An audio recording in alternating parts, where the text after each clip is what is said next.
I think there's this like notion that sex is supposed to be like really serious or at the very least like very passionate, and it's like sometimes it's not. Like sometimes it's like very sloppy, and not like sloppy in the way that you would think is like, oh, this is hot, like sloppy as in like, just really gross and like whatever that means for you. Uh-huh. Well, thank you, Anna, for being here with me today and for, joining me on the show. Yeah, of course. Awesome. I am excited to talk to you about all things sex and relationships and having mind-blowing orgasms whenever we want.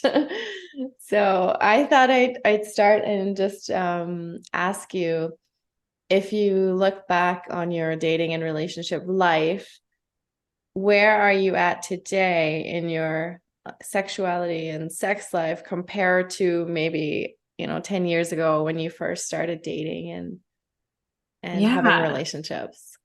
such a loaded and juicy question in like such a good way. Yeah, so I think 10 years ago, I'm like, how old am I? I think 10 years ago, I was at a point where I had orgasmed. Um, and I was really trying to figure out like how that worked, right? Like I kind of like vaguely understood like, okay, we maybe do some things that I like, and then like somehow by miracle or whatever, I orgasm. And I was really interested in like, how can I like get this more often and more frequent? Because the people that I talked to, it was like all over the board. Like there were people that hadn't orgasmed. And when I say people, specifically like women presenting folks of like, you know, they had an orgasm. There were people that were always orgasming. There were people like in the middle. So they were like all over the spectrum. And I was like, okay, this is not just a me thing. Like, what is going on? And I was at the time, I was with a partner kind of like off and on. And I had had my first orgasm with him. And I was really under the impression like, oh, he's the one that caused my orgasm because I have had sex with other people before him and it's never happened. So there must be something special about him. So we were like, as I mentioned, we were like off and on. And so during our off time, I ended up dating someone else, having sex with him, and he was like an entirely different person, like obviously because he was a different person, but like, his body shape was different, like entirely like down to like stature, all of that, body composition, all of that. His genitalia was different, right? Like absolutely everything was different about him. And the way that we had sex was different as well, like the positions that we were in. And then because his body composition was so different, the way that we kind of like fit together was different, right? Like Mm-hmm. individuals that are listening to this that may have had, sex with like multiple partners may notice that you don't always fit together the same way with every single person. Mm-hmm. And I orgasmed with him almost like instantaneously, like the first time that we had sex. And I was like, this is fascinating. What is this about? And so I ended up breaking it off with him like a couple months later or whatever. And I was like, no, I need to figure out, because I'm the common denominator, like how can I orgasm independent of like what these people are doing? Because they're not always going to be willing to do the thing that I want to do. And Mm-hmm. so really figuring out like, what is it that I actually like when I am orgasming? Like, what is causing that? And it's not the person, it's like the thing that's happening, like what in my body is being like stimulated that is allowing for this orgasm to actually happen. Mm-hmm. Okay. So research ensued. Yes. Awesome. And what did you discover? What did you come up with? Like, what was it in your body that was, I guess, conveying that message of, Yeah. So, like so many things, and I like to kind of like summarize, is that I really learned like one, what it is that I like what I mentioned, like what made my body like tick or like what felt really good for me. and also like my limitations, right? Like if I was noticing like at a certain point in my cycle, if I knew that I was going to be like tender or something like that, that was really helpful versus being like in the moment and like, oh, like that really hurt. And now I'm kind of like out of the mood. And not because it was any fault of theirs, but like really getting in tune with my body and, you know, how my cycle is and things like that. And so that was really learning about understanding my body. And also then learning to speak up, right? Really saying like, hey, I actually like this thing, and having that communication and not just being like, hey, do this, hey, don't do that, but really having that effective communication. And effective communication for me means just really centering me and my perspective, because I don't know what the other person is thinking or feeling, right? Like, I don't know what's going on in their mind, although I like to think that I do sometimes. And I know that we all do this, right? I like to approach it from, this is my experience, and leaving an open-ended question at the end of like, what are your thoughts about this? Or like, what, like presenting a solution and having them give me their thoughts, because I don't know what they're thinking. And so that's both outside of the bedroom and like in the moment as well, of like learning to help individuals redirect without it being a blunt, hey, don't do that, I don't like that, being more of like, what if you did that over here instead? And making it really playful and not having those like abrupt stops. Although abrupt stops still do happen depending on the circumstance, and that is totally fine. But when you want to continue the session, really learning how to have that communication in the moment. And the last thing is really learning how to relax into the session. I am a very heady, analytical person, still am to this day, and really being able to get into my body in the moment, right? And a lot of people, I hear this all the time, I wish I could just turn off my mind while I'm having sex. And it's really not about turning off your mind, because one, that's not possible. As you may know, like your mind is always going, even when we're sleeping. It's really about focusing on what's happening in the moment versus, what does my face look like? What does my body look like right now? Did I wash the dishes? Like all of those things. It's really about focusing on what's happening in the moment. Yeah. Yeah. And like you just said, a lot of people have that. Like, I can't shut my mind off. And I feel like, especially women, like we tend to be in our heads and, you know, in the moment, even like have doubts and feel insecure about ourselves or about the to-do list or whatever's going on in our lives.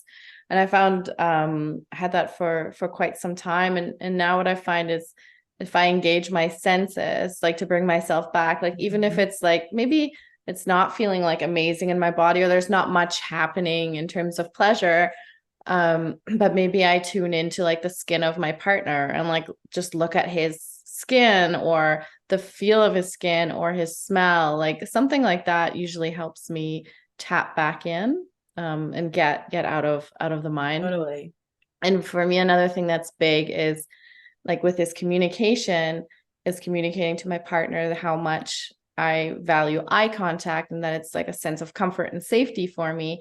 I'll notice like, oh, I haven't made eye contact. No, like I'll notice I will need that, and communicating that rather than just sitting in that. And then the mind starts being active. So yeah, totally. And as you mentioned that, actually something that came to mind was that like, yes, communicating with your partner, like we want to do that.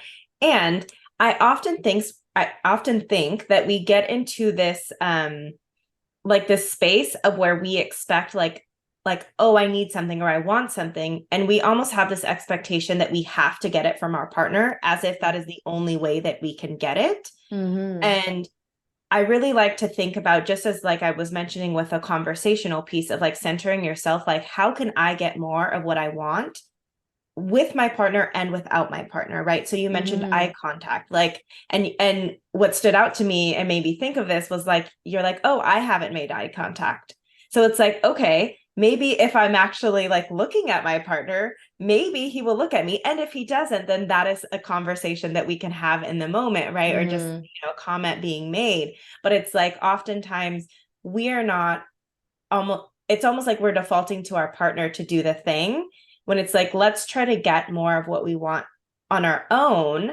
Yeah. And then see what happens from there. Mm-hmm. And just reflecting on that, like with the eye contact for me, it's like, how do I, I'm craving that right now. I'm needing that right now. So how do I be that sense of safety and comfort to myself? And how am I showing up? Like you said, am I making that eye contact? And I notice a lot of times I'll close my eyes, but it's not because I'm like, oh, enjoying the sensation. It's actually, this is maybe really intense right now, or I'm feeling a little bit scared. So I'm just going to close my eyes, go within, get my confidence and kind of come back. Yeah. I think that really ties into like the understanding your body and knowing that like that works for you, right? Like Mm-hmm. there may be another person listening that's like, oh, eye contact makes me feel really safe. And they may not even notice that they're closing their eyes most of the time. So that's why they're not getting eye contact. Maybe their partner's staring at them the whole time and they don't know because their eyes are closed most of the time, right? And so it's Uh-huh. really about having that awareness. And it sounds like you have a lot of that already. And so for Mm-hmm. the people listening, like noticing, like, are you aware? Like, or are you just kind of like doing things without even having any like thought about it? Mm-hmm. Yeah. And for the longest time, I'd have sex, my eyes would be almost permanently closed. But that was Yeah. because I didn't feel safe with my partner. Right. Like I stayed within. And that to me was like a safe way to feel the sensations and feel the pleasure, but not have to like be, I guess, so vulnerable in my Mhm. state of, well, usually nakedness. And like it's like the ultimate sex is the ultimate form of vulnerability. And then if you add eye contact, at least Yeah. from my point of view, it's like, oh my God, this is intense. Yeah, that was a good realization. But it took me a long time to realize, oh, actually, I have my eyes closed. And that's not because I'm enjoying it. It's because I feel safer here. Yeah. I love that you say, like, this is like, in essence, like, this is why I'm doing this. Like, this is why I like eye contact. And I think for the people listening, like, why are you doing the things that you are doing? Or why are you desiring the things that you desire? Not in a sense of like, well, why do you want that? Right. But of a like curiosity, like, what is the reason behind that? Not that it's bad or wrong that you want these things or that you do these things or even that you like these things, whatever these things are. But like, what is it that, like, let's get down to like the true desire of it. Like, it's not necessarily about the eye contact for you. It's like what the eye contact means and what that helps create for you and your body. And so really thinking about like, oh, well, I like when my partner, I don't know, touches my back or something. I don't know. Right. Like, okay, why? Not that that's bad, not that you can't desire that, not that you can't ask for more of that, but what is really behind that? Because Mm-hmm. maybe your partner, I don't know, it's uncomfortable for him to touch your back while, y'all having sex, whatever. But if you know the root of it, of like, this is what I'm actually looking for, like, it helps create safety for me. Like, okay, then maybe you can have a conversation about what are other ways that we can create safety, right? Going back to your eye contact example, maybe your partner, like, it doesn't sound like this is the case, but maybe you brought it up to your partner and he's like, actually, it's really intimidating for me to make eye contact with people. Like, that's not my thing. And for him, that feels unsafe or uncomfortable or whatever. And so then you two would have a conversation about how can we create this safety while also not making another person uncomfortable as well, right? It's about coming together because this is an activity for two or more, right? And figuring out like, how can we really create safety and comfortability for everybody involved, and really getting to down to that root of like, why is it that you want the thing that you want in the first place, Mm-hmm. can really open up the doors for that versus like, no, I absolutely have to have eye contact, there's no other options available. Mm-hmm. Mm-hmm. Yeah. And what role do you think a partner plays in like tapping in, like discovering these things? Like, what role do you think a partner could play in that? Yeah. So I definitely think like they can help you create more awareness. Mm-hmm. And it's almost like unintentionally, right? Because your partner may do something to you that like you can't do yourself, or they just happen to be like in the moment doing whatever it is that they're doing. And it's really a space for you to be more aware. because we naturally, humans just do this naturally. We're just like going about our day, doing whatever we're doing in sex or otherwise, and not really thinking twice about it. Yet when someone else does something to us, it almost forces us to have this awareness. And so I think really having a partner opens up I guess for lack of a better word, like an easier place of awareness. And with that said, I really think that is up to the individual to have that awareness, because honestly, like you're the only one that can do it for yourself, right? No one else can like point it. Like maybe your partner can point out things that you do. And I think it's a lot more powerful when you're able to kind of like bring that awareness on your own, because a lot of times individuals, and I'm not saying that this is not a possibility, but typically when our intimate partners point something out, oftentimes we become defensive, and that's totally normal, and like nothing has gone wrong. And I think really learning, like I think it's easier to learn to become aware of like my partner is doing something and creating awareness there, versus let me wait until my partner points something out and then have like that place of contention and then come to awareness. Like it's just like a longer path. So I think creating the awareness first kind of helps avoid those places of contention in the relationship. In terms of communicating this, and in terms of communicating like sexual desires and like your needs, especially when like people are first dating and getting into relationships, what do you have any like recommendations of when to have that conversation, or how was that for you? Were you always comfortable communicating your needs and desires, or was it a longer process? Yeah, I think I'm trying to remember. I'm very loud, so I just say whatever. I'm not even loud. I'm just very direct and straightforward. So I think I remember being very comfortable, and still to this day, like I'm very comfortable outside of sex having that conversation. I think former me, when I was in the moment, it was a little harder for me to be like, I don't really like this. And it's not because I wasn't afraid to say like, hey, I actually don't like this. It was more so I didn't want to say it because I had nothing to I didn't know what I wanted. And so I was just like, well, if I say I don't want this, then what? Then what is gonna happen? Like, do we just stop? Like, I'm not sure. And so when I got really familiar with my body and like, oh, I actually like these things, and created that awareness, and I was like, okay, now I have something to say. Whereas before I was like, sure, I could stop, but then the session would stop, and I didn't really want the session to stop. I was just not, it wasn't necessarily uncomfortable. It was just like, I'm not really a fan of this. And so I'm just kind of here, like, and so it was really about like learning, oh, what is it that I actually want, so that I can tell them, because I had no idea. Right.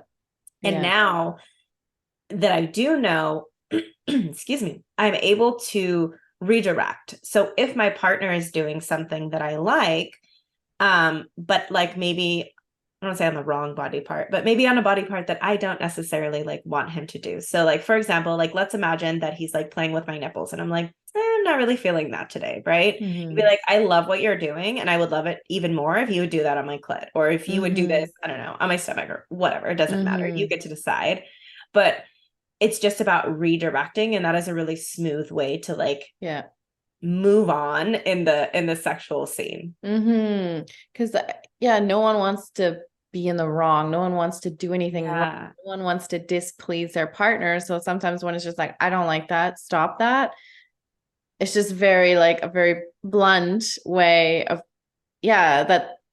So the redirection, I can see just helping that person still feel confident and still feel good about what they're doing, and not have it be this hard stop, because we do take that personal. Like then we start creating the stories about, oh, what did I do? Did I hurt them? Or, oh, I suck at this. Or we get in our heads and create these stories that are not beneficial to anyone. And then the session's over. Yeah, definitely. And it can be really jarring for people, especially individuals that have been like maybe on the receiving end of some kind of trauma or just, whatever. And so for many people, it can kind of decrease like that jarring stop can really decrease arousal. And so it's like maybe the session now is over. And it could have been avoided by kind of like flowing in that, Yeah. in that way. I know there are times, so I have like some pelvic pain and I have chronic pain. So let's just generalize. And so sometimes I'll be like, oh, because I'm a very vocal person. So I'll be having sex and I'll be like, oh, and I don't mean to say it out loud. It kind of just happens. Yeah. And it was just like one wrong move and it kind of like felt funky, but I'm fine. And my partner's like, okay, complete stop. Like and and I try not to, but that's just my body's way of kind of like processing that pain. And I'm like, no, it's fine. It was just a little hiccup or whatever. And we've gotten to a point where we're like able to continue, but it's about like continuously checking in, like, are you in pain and like trying to push through or like what's going on? So just being really aware of that as well. And being honest with ourselves in those moments too, because sometimes it can just be like a quick, like, okay, ooh, that was uncomfortable. Like I totally identify with you. Like I make those sounds like, my partner's like, uh-oh, like, did that hurt you? And like, that's the last thing he wants to do. Yeah. And also being honest with myself, like, yes, that hurt. And I actually don't want this anymore. Or, or like, no, that was fine. I would like to continue. But being honest with ourselves about like our own boundaries in those moments, because I believe, especially as women, we tend to want to please or accommodate those around us. So sometimes we can push through. But at this, what you said about going with the flow in that moment, like really honor your flow, because I think if we push through or force something, like it's never going to have a positive effect on either person. Yeah, definitely. Yeah, I'm thinking about as times where I'm like, okay, this like, yeah, that kind of hurt. And like, yes, it's a definite yes for me that I want to continue going and I feel okay to do so. And I think that feeling okay to do so is like probably the most important part, because there are times that I still do want to keep doing something, but it doesn't feel good. So why am I continuing to do it? Right. Like, regardless of the reason, but like being really cognizant of that, of like, yes, I may want to do this. And also like, am I feeling okay to do it? Because there are times that I like yesterday, for example, perfect example. Last night we were watching a movie and I really wanted some popcorn. And I was like, I'm just not hungry though. And I know if I eat it, I'm going to feel horrible because I get bloated really badly, especially at night. And I was like, I'm going to be so bloated when I go to bed and I'm going to feel like disgusted and I'm not going to be able to sleep. And so I didn't eat, but I was like, that is like a perfect example of like, yes, I wanted it, but I wasn't okay to go through with it. And so thinking about it like in that context of sex as well, of like, you may actually like physically and like mentally desire to continue going, and your body may not be able to do that at that moment in time, right? Or like maybe it could, but your body isn't like ready to do that. And maybe that just means like you stop penetration. Maybe that just means you adjust, right? But really being cognizant of that, of like, is my body actually okay to continue? Yeah. And thinking of the consequences of that, even though it might feel okay in the moment or you're into it in the moment, like what does that mean further, down the road? Yeah, totally. I know I've pushed myself before and been like, oh, why did I do? Now my body hurts. Now my body hurts. Yeah. Talking about flow, and I know you mentioned it earlier about where you're at in your cycle, and I find the cycle is so important for women and with sex and also all areas of our life, looking at our cycle and honoring where we are at and adjusting our lifestyle if we're able to around our cycle. So yeah, I'm wondering if you can talk a little bit more about that. Like, when did you gain the awareness of your cycle and how do you incorporate that into your sex life? Yeah. So for me, so I was always really fortunate to have like a fairly regular cycle for like years, and now I don't, which is boggles my mind and annoys me, but whatever.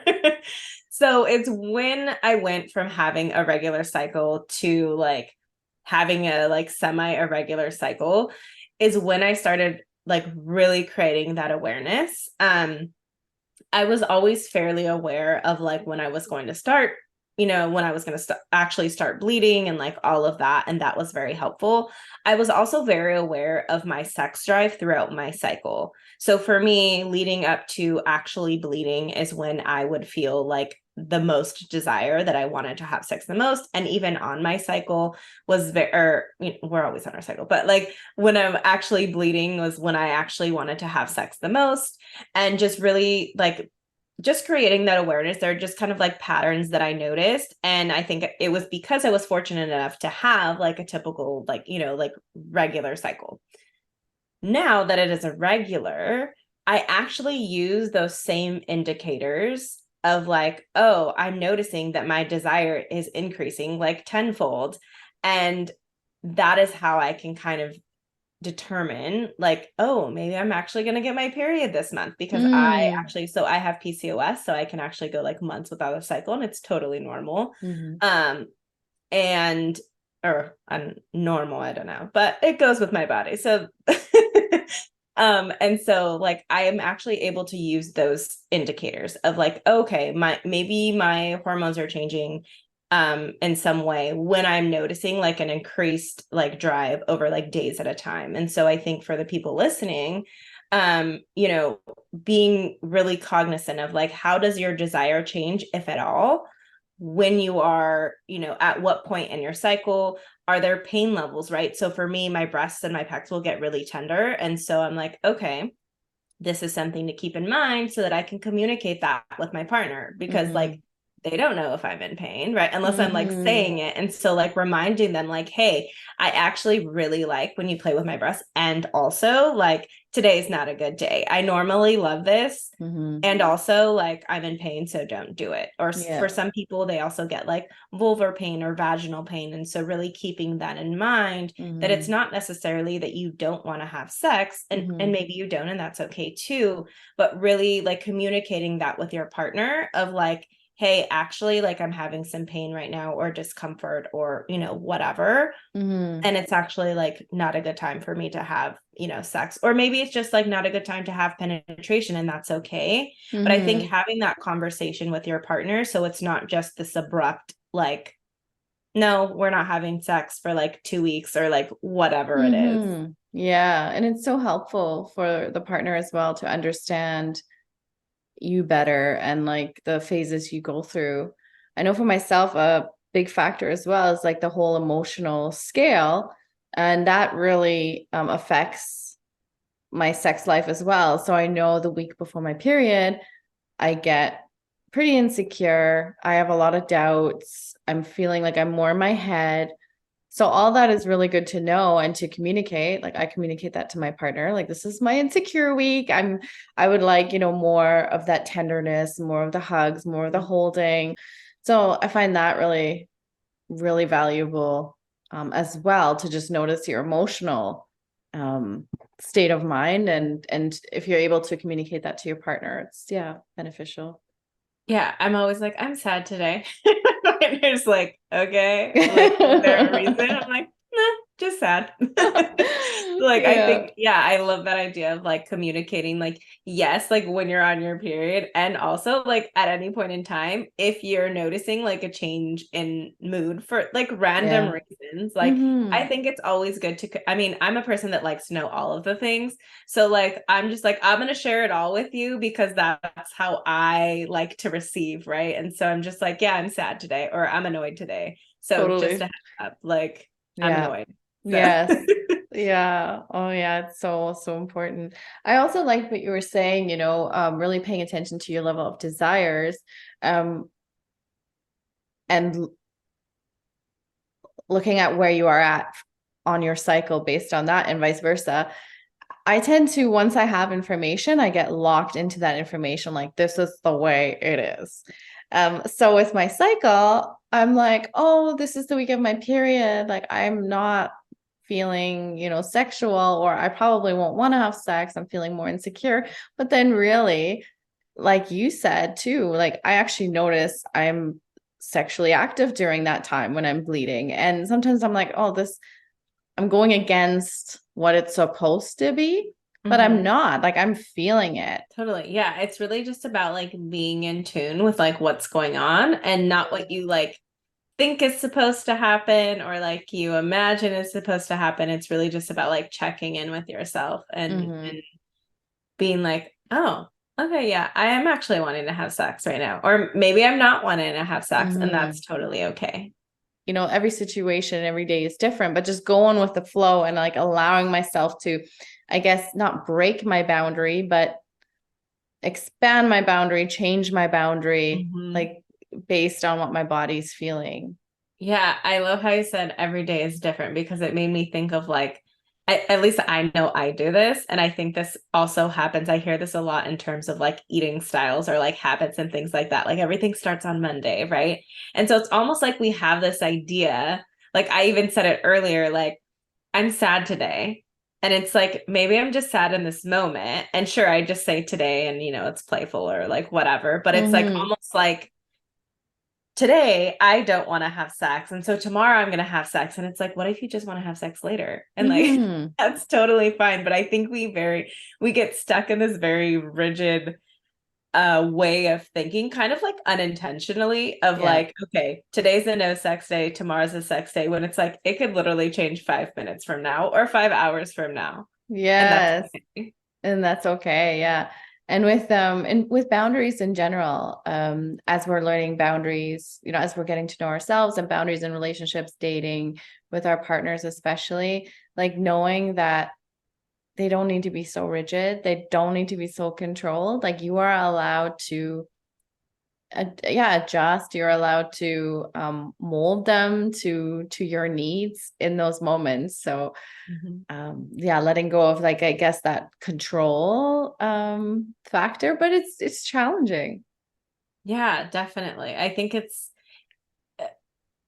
so what I'm going to say, people are going to hate, and it's okay. But it's like, it's really about like the more that you practice, the easier it gets. But that also means that you actually have to do it. So like, sorry, I wish I could tell you something different, but it's really just about like a practice and of like letting go of that control. And I know that it feels scary and frustrating, and it's like, but it's so interesting because the more that you let go of control, it's almost like the more control that you have. Sometimes the whole thing is like really serious and we can take ourselves, like I know for myself, I take myself really seriously sometimes. And when I just embrace the humor and the fun, to me, that's also an ingredient that I need in the bedroom, like that lightness and that fun and not taking ourselves too seriously and having a laugh. Like I like having a laugh during sex and that it just opens up, that opens the door for pleasure for me and it helps me relax and just having fun. Totally. Yeah. I think there's this like notion that sex is supposed to be like really serious or at the very least like very passionate. And it's like sometimes it's not. Like sometimes it's like very sloppy and not like sloppy in the way that you would think is like, oh, this is hot, like sloppy as in like, just really gross and like whatever that means for you. And sometimes it's really like awkward and funky, and sometimes like you accidentally bump heads or like whatever. Like my partner kneed me one time, like in like on my butt on accident, and he was like, "Are you okay?" And I'm like, "I think I have a bruise," but like it was just like funny, but it also hurt, and so we were just like laughing about it, but also like checking in with one another. And like I tell my clients all the time, like I'm always laughing during sex, but like I love to laugh and it's just like something that I do like regularly. And like it takes away I think honestly that the laughter, I'm so glad you mentioned this because as we're talking about it, I think that the laughter is really the way that we let go of that control. It's because it allows us to ease into it. It makes it less like, yes, less serious, but like less serious in the sense of like, we don't need to do all of these things. Like, it almost makes it like, uh, whatever is the word that's coming to mind. Like, it doesn't really matter. It's not this high stakes thing, right? It's just like, we're doing this just for fun. Who cares what happens, right? And a lot of Mm-hmm. us go into sex being like, no, I need to have pleasure if I'm spending my time doing this, especially women, right? Like, I need, if I'm doing this, then it needs to be worth it, which means I need to have pleasure and I need to orgasm and this needs to happen and the connection needs to happen now because otherwise it doesn't happen, and like all of these things. And when we do that is when the pleasure and the fun gets sucked out of it. It reminds me of a quote. I have it hanging up in my office, and it says, "What if your relationship was your playground?" Oh, And that's thinking about sex life, it's like, well, having sex as an adult, like it's our adult playground. yeah, totally. In your practice or in your coaching business, the people you work with, specifically the ones that are just getting into relationships or just starting to date, what's their biggest concern with sex? Yeah. So I was actually just having a conversation with a new client yesterday, and um same concern as always. It's very much like, I'm going to start dating and I don't know if it's going to be the same as like previous partners, or I'm going to feel uncomfortable because I don't know what I'm doing.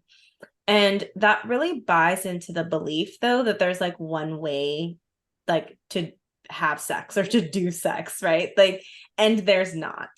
And I think that that comes from this like this notion that everybody, like, men are this way and women are this way, and like this is Mm-hmm. what men like and this is what women like, and then like that's not really a thing. Like, Mm-hmm. all individuals are different. So if we just focus on women, like, some women like anal, some people are like and then some women are like absolutely not, right? So it's like, even amongst like the same sex, the same gender, like same Mm-hmm. group, whatever demographic it is, there are differences. Yeah. So some women are like, how do I give the best blowjob? But like, that is kind of like a, for lack of a better word, like useless question, because what your partner likes isn't going to be what my partner likes. And like Mm-hmm. what my partner likes isn't going to be what the next person likes. Right. So there is no one way. Like, yes, there are several positions and like ways to do things that like a vast majority of people like. Mm-hmm. But when you are approaching it from like, there's one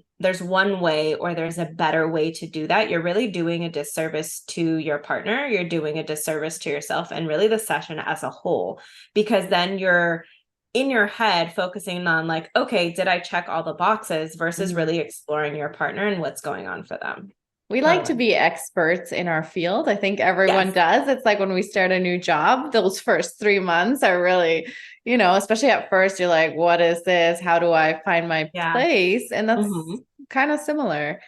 Definitely. Yeah. And I think like approaching it from like, I know, almost like a blank slate, like a beginner's mind of like, I do not know anything about this person and Mm-hmm. their pleasure, or I know not, Mm-hmm. almost like I know nothing about sex in essence. Mm-hmm.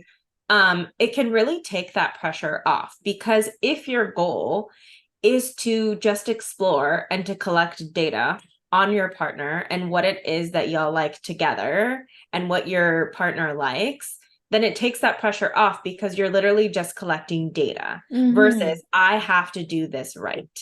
And one of the questions I had for you was, how do the sexual needs of men versus women differ? But you just kind of answered it, saying that, well, everyone has different needs. Is there something that does stick out to you in that? Yeah. So I think for me, honestly, I really think that the differences are based on the socialization that we receive. And that really affects how we end up showing up. So there's this notion that, like, men are supposed to want sex all the time and women aren't, and women don't really enjoy sex.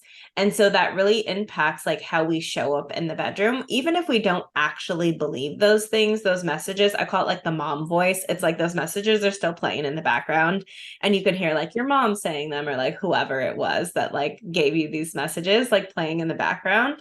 Deep down, if you're believing that you're not like supposed to like sex, then you're going to show up like, oh, like, yeah, I don't really like sex. Like it almost becomes like an identity, right? Like Mm-hmm. I identify as a woman and women aren't supposed to enjoy sex. And if I do enjoy sex, then that means something's wrong with me. So I'm not going to admit that I like sex, or I'm not going to try to like it. And I'm just going to not, enjoy it. For me to today embrace my pleasure and, say I love sex and really embrace that part of myself has been challenging, because there is what the voice that pops up for me is this thing, you're only good enough for sex. Like this, my partner is just taking what he needs. So that's that voice that pops up, even though I'm experiencing pleasure, even though I'm loving it and it's such a fun thing, this old voice does come in. Thanks so much for sharing that. Yeah, and that makes me think of like a conversation that I have with my clients all the time. And this is like an experience I had as well, as if my brain offers me like shitty thoughts to believe all the time Mm-hmm. about sex, about all of the things. It doesn't really matter. And it's really just trying to keep me safe. It's like a helicopter mom, like, oh, don't do that, do this, but like all of those things. And when I came to the conclusion that, like, what if these thoughts never go away? Like, I felt like I did so much work to try to like change my thought patterns and all of that. And I've done a lot of work and continue to do a lot of work. And also, like you mentioned, those thoughts are still going to come up. Like they're like ingrained in you at this point. And it doesn't mean that you have to believe them, but like it's okay that they show up. So Mm-hmm. I like to operate from the premise of like, these are just never going to go away. Mm-hmm. So like it's not a problem when they're here. They're supposed to be here, right? It's Yeah. like I don't wake up every morning and be like, fuck, I have arms again. Right? Like I'm not like so mad that I have arms. Like I have arms and I know that. And then I wake up and I'm like, okay, yep, they're here again. They're supposed to be here. And Uh-huh. like it's okay that Mm-hmm. they're there. Yeah, totally. Yeah.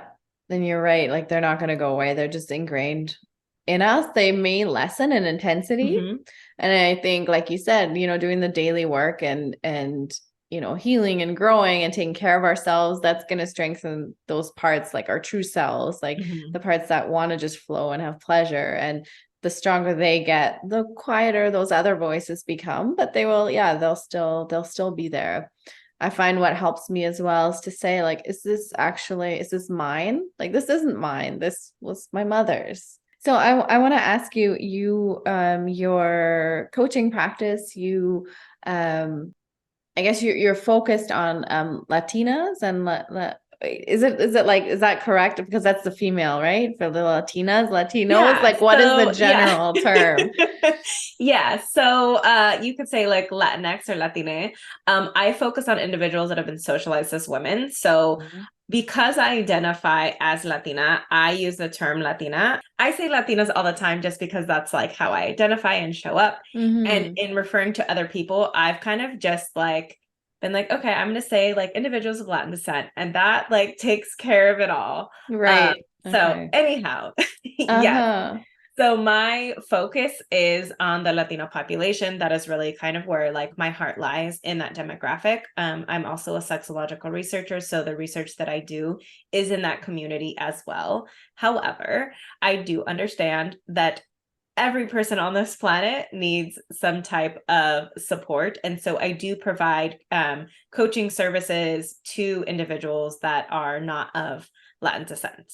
Mm-hmm. And you mentioned your heart lies with the Latin descent population. Yeah. So can you talk a bit more about that? Like what made you, yeah, talk more about how you chose that direction of Yeah, work and also to definitely. focus on the Latino population. Yeah, definitely. So, I was raised in two households. So my parents were separated since I was young. Mm-hmm. And so my dad is Mexican and my mom is German. And so my mother was really adamant about me knowing and like connecting with my Mexican side. And so she was really adamant about me, learning Spanish and being really close to like being proud of being Mexican and being Latina. And so then when I would come to my dad's, it was kind of just like this is just who we are. Like, it wasn't really like a push for that.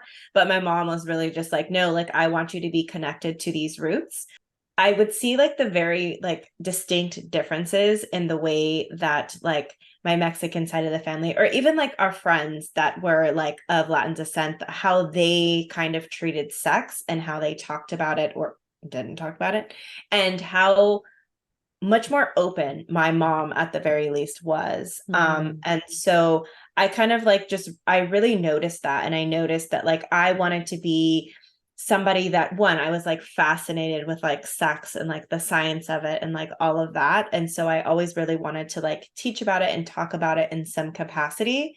And I was like, you know what, like, not that I have to choose, but like I was like, if I had to choose between teaching like, you know, stereotypical like Americans about sex, or if I had to teach Latinas about sex, like that's really, because in my mind, they're the ones that need it the most. Like, I do think that everybody needs it. And I think they are at a distinct disadvantage for a multitude of reasons. And so, yeah, I was just like, yeah, I actually do want to. And I actually considered like, okay, maybe I'm just going to do, like, maybe I'm just going to help out women. Like, that's who I'm going to be. Like, I identify as a woman and like all of that. And I just kept coming back to like, no, like, I really want to help like the Latino population. Yeah, interesting. And as you were talking, being German myself, remembering the differences for me between growing up in Germany with sexuality, how it was taught and talked about over there, versus in where I live now, Canada. Very stark differences between those two. So as you're talking about your German mother, I'm like, that makes sense to me that you were raised quite openly on the subject, because yeah, growing up in Germany, it's a very open subject. Nudity is very open. It's a very natural thing. Sex, I had my first sex ed course in grade 3. Educational aspects of sex are talked about. Like, it's very open. Whereas over here, it was very conservative, very prude, I suppose. So I'm wondering what were some of the biggest differences, like when you go to Mexico, like how did you first notice those differences with how sex was talked about in your German household versus in North America versus Mexico? Where do I start? There are so many things that I want to say. Yeah. Okay. So first, so my dad's household was actually here in the United States, and I do have differences in talking about Mexico. I have a story that I can tell. So when it comes to being raised between like my mom's household and my dad's household, it was very much like, I was always like, I hate clothes. Like, if this was not on camera, I would probably be naked. I do not like clothes. They bother me. They always have. And so it was very like, she was like, okay, like, you need to put on some clothes. But it wasn't like this, like, oh my God, like, you're showing any type of skin type of thing. Like, it just wasn't a big deal. Whereas like, I went to my dad's household and it was very like, you needed to be covered up. And it was very just like, why are you wearing that? That's so short. Like, all of that kind of like conversation. My mom was also very open. I remember one time, I think I was in high school, maybe. I want to say I was in high school or junior high. And she was like, for some reason, they were talking about blowjobs on the radio. And I don't know how till this day, but somehow it came up. And she was like, do you know what that is? And I was like, yeah, we're actually not having this conversation, but thanks for asking. Cause like, I did know, and I just did not want to have that conversation with her. I don't think that it was necessary. So I was like, yeah, I'm just not open to having this conversation. And we kind of like ended the conversation. But she was just regularly asking me questions and checking in to make sure. None of that ever happened. There was like no talk about it whatsoever. And I even see, so I have half siblings, so they're like from my dad, but not from my mom. And I definitely see like the stark differences in the way that they talk about sex or think about sex. Even like my cousins on my dad's side, like the way that they talk about sex. And I've had my cousin who's maybe a few years younger than me asking me questions and things like that. Simply because like it just wasn't talked about. So it's a lot of unknown information and kind of just like assuming and getting the information from outside. And then when it comes to Mexico, I think it's different in the sense that like I don't actually think that they don't talk about sex. That's just not a thing. And I can only speak of like where like my family is from. And Mm-hmm. so I mean, it may be different in other areas, but for the most part, it's not really talked about. Even if you watch like, Mexican TV shows, or like South American TV shows, Central American TV shows, it's very much so of like when it's like even like the sitcoms or like the soap operas, it's very much so like you have sex when you're married. That is kind of like the overarching message. Mm-hmm. If someone is pregnant, then they're to get married. And it's very and I think it's because of like the influence of Catholicism in the culture, even for those that are not religious necessarily. Mm-hmm. They're very uncomfortable about like talking about it. And I think Mm-hmm. it's just because it's not talked about. Mm-hmm. Yeah, so your work in that demographic must be so vital and so welcome, and to just have someone be able to have a space that they can open up and ask questions and explore sexuality in like a safe space. Yeah, definitely. Yeah, I think I've had so many people say, like, I've never seen a Latina talking about sex before. And I'm like, this is fascinating to me. Like, I'm like shocked every time I hear that, but I'm like, okay, like, this is exactly why. Like, my group program is a Latina only space because I think we do have a very unique experience. I think that other people of color likely have the same experience as well. Um, and I just wanted to create a space where, like, we can come together and have like this a very similar unique experience and have these conversations. Mm-hmm. And then I have one-on-one coaching services where it's like anybody and everybody, that which is literally anybody and everybody needs sex coaching, yeah, that they can join as well. Mm-hmm. I love that. I love that. So before we start wrapping up, I just want to ask you, is there anything that you're, yeah, burning to tell us about, or is there any, I don't know if you have any interesting statistics or anything like that that you can kind of share with us that just stick out to you? Yeah. Yeah, so what I'm going to say, I'm surprised I didn't say this because I'm like, I usually preface with this, but I think our conversation started differently, and that's totally fine. Is that so I always talk about pleasure being power. And what that means to me is that pleasure is actually an emotion. So, an emotion are like physical sensations that we feel in our body, which the way that I teach it, they're created by our thoughts. And all of that to say, like the too long didn't listen of that, is that that means that if we are the ones that generate pleasure for ourselves, then that means that we are able to experience pleasure independent of what our partner is doing. I think I kind of touched on this in my story that I was the common denominator whenever I was having an orgasm. And that is because I was really like allowing myself to like lean into that pleasure and leading with that. And Mm. so, like, you can have pleasure at any time, and any amazing sexual experience you've ever had was really accredited to you. Like, sure, there might have been a person involved or like a position or something like that that may have helped, but like you created that. And to me, that is so powerful. I love that. And for women that are apprehensive about, getting intimate for the first time after a long time, or that might be having some issues, in their partnership, what's like one piece of advice you have just for like a simple step to start getting in touch with like our own pleasure and our own Yeah, needs? I think it's really about understanding your body, because the more that you understand your body, the more willing you are to advocate for yourself.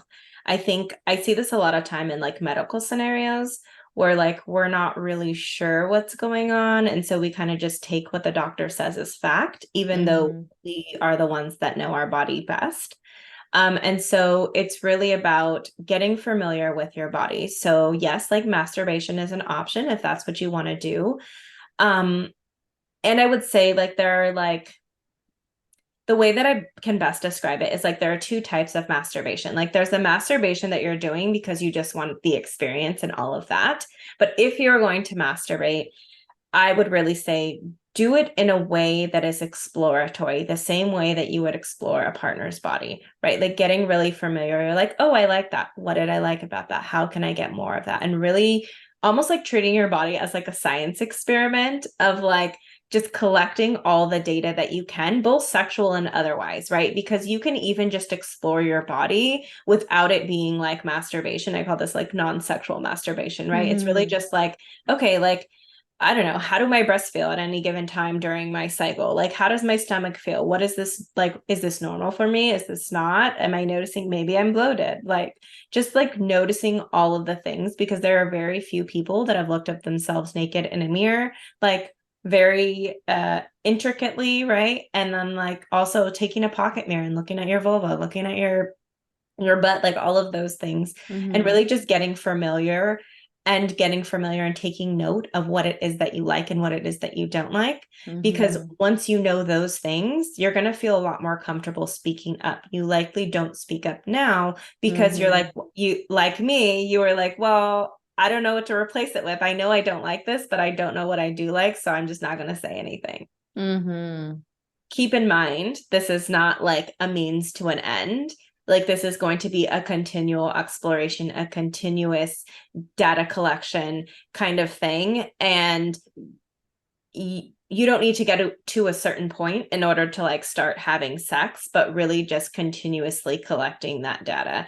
And before you know it, you're going to be like, oh yeah, I actually know quite a bit about my body. Now, I don't think we're ever to a point where we know absolutely everything, but the more that we continuously like explore that curiosity and get curious about like what's going on in our body and all of those things, like it becomes the communication and the rest and relaxation that I talked about, that kind of just flows from that. So really just starting from the body is like the best step that you can take. So how can people get in touch with you? What's the best way to start working with you, or just, get connected with you? Yeah, totally. So, if you are on social media, you can find me pretty much all the socials. So Facebook, Instagram, Twitter, TikTok. That's pretty much where I am. Sex and Spanglish. So it's Spanglish, not Spanish.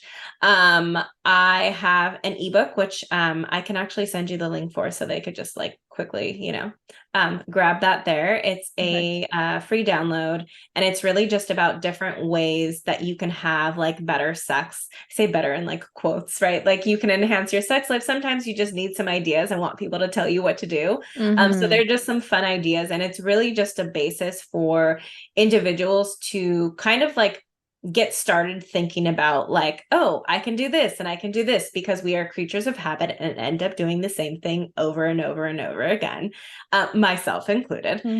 So it's really just a way to be like, okay, I'm just going to pick a number and we're going to go with that, or, whatever. And so there are some partnered and some solo activities in there as well. So I will send that over. And then there are two ways to work with me currently. There is Textual Healing, which is a one-on-one coaching container where it's really for those individuals that are looking for like to solve like one problem. You're like, I've been, I don't know, like wallowing in this or whatever for like so long. I really just want to change this thing. Like, if this was fixed, my life would be like, I don't know, 50 times better, whatever. And so we spend time in WhatsApp, and it's really convenient as well. So for those of you that are like in different time zones, or, are just really busy and you're like, I don't have time to be getting on a call every day or not every day, every week, and like talking to you, all of those things. It's really for like that person that just like wants to get in and get out and get that problem solved. So that is my one-on-one thing. And then I also have a group container that is a Latina only space. And it's really for those individuals that are looking for like a complete 180, right? Like they want to take a deep dive into the socialization of a Latina, how that really impacts their lives in general and also their sex lives, and really do that in community. I'll make sure to link all those in the show notes, that it's an easy click, and I'll be checking out that ebook myself. Yeah. So that's awesome. Wonderful. Okay. And finally, before we wrap up today, what song are you dancing to nowadays? What song am I dancing to? Mhm. It's sad. I really listen to probably like the same 15 songs over and over. So, I hear you. so I actually listen to, if you type in salsa on Pandora, They literally play probably like the same 15 to 20 songs. That is what I dance to. That is what I listen to when I clean the house. And I swear there are no new songs on there ever, which is probably why people listen to Spotify. Cool. Yeah. Well, I'm not sure I'll be able to add that to the Spotify playlist that I have going with all, but I'll get some, if you have any specific salsa songs that you like, yeah, if you could send me one, that'd be awesome. I'll add that. Sure. Perfect. Well, it was such a treat chatting with you today, Anna. It was really, really fascinating. And yeah, I'm super glad that you came on today. Thank you. Yeah, thanks for having me. It was fun. Hello, hello. Okay, sorry, my computer just shut off. What? Yeah. Well, I thought that happened. I was saying, some women are like, how do I give the best blowjob? I was okay, like, yes. I'll start there. I'll start there.